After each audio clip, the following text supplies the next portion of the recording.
जिसने कभी धर्म आचरण नहीं किया, माता पिता की सेवा नहीं की, सनातन धर्म की रक्षा सेवा नहीं की, भारतवर्ष की अक्षुण्णता नहीं रखी, जिसने अपना ब्राह्मण तो अपने आप में नहीं रखा, जिस जाति में सो जाति का अपने आप में वो बन के नहीं रहा, और वो तो केवल ते मृत्यु लोकी भुवार भूत्वा मनुष्य रूपेण मृगाश्चरन्ति, केवल मनुष्य के रूप में पशु की तरह विचरण कर रहा है। आज जन्म जिसने जीवन भर पापाचर्म किया है, अगर वो भागवत जी का श्रवण कर ले तो उसका भी उद्धार हो जाता है। कहते हैं कोई मरने के बाद बड़ा भयंकर प्रेत बन जाए, वो भी कथा श्रवण करे तो उसका उद्धार हो जाता है। जब ये कहा सनकादियों ने तो नारद जी ने कहा कोई उदाहरण है, क्योंकि हर वस्तु उदाहरण से होती है।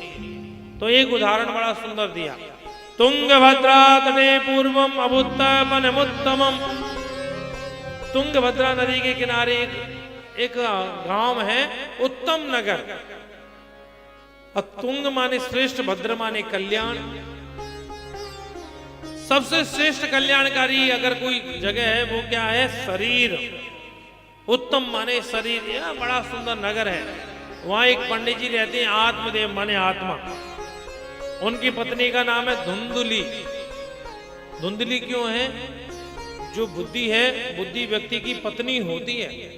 बुद्धि का एक नाम मनीषा। आप आगे देखेंगे ना, जो चरित्र अजामिल चरित्र आता है, नहीं अजामिल चरित्र नहीं आता है, जो पुरंजन उपाख्यान आता है। पुरंजन उपाख्यान में पुरंजन और पुरंजनी का उपाख्यान आता है। तो बुद्धि का एक नाम दिया मनीषा। और अमर कोश में बुद्धि के कई पर्यायवाची हैं। बुद्धिर्मनीषणाधिष्णादि प्रज्ञा से मुसीमति, एक पर्यायवाची नाम है। तो इस आत्मा जो आत्मदेव है, इनकी पत्नी का नाम है मनीषा माने बुद्धि, और उसका एक दूसरा नाम पर्यायवाची नाम हो है, दूसरा नाम भी है धुंधली। पर धुंधली किसका नाम है? किस बुद्धि का?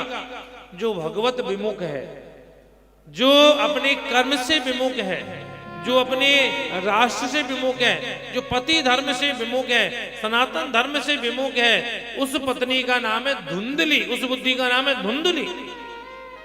जो अनाधुन बिना विचारे मनमाने काम करती है उसे धुंधली कहते हैं।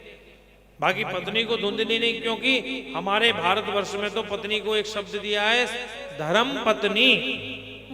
और कहते हैं पूज्य गुरुदेव भगवान हमसे सुदर्शन आश्रम वाले महाराज जी जब पढ़ाते थे, कहते थे 7 विभक्तियां होती हैं, प्रथमा द्वितीया तृतीया चतुर्थी पंचमी षष्ठी और सप्तमी।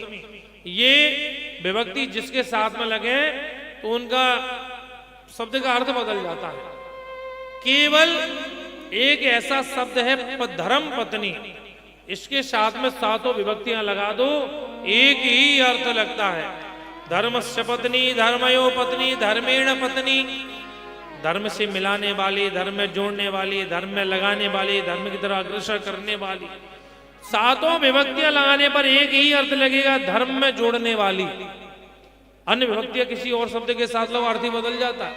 लेकिन धर्म पत्नी, इसलिए तो हमारे भारतवर्ष की हमारी माताएं बहन जब विवाह होता है उनका, बहनों का, तो वो बनती है धर्म पत्नी। अपने पति को धर्म से जोड़ करके रखती हैं, अपने पति को धर्म में अग्रसर करके रखती हैं।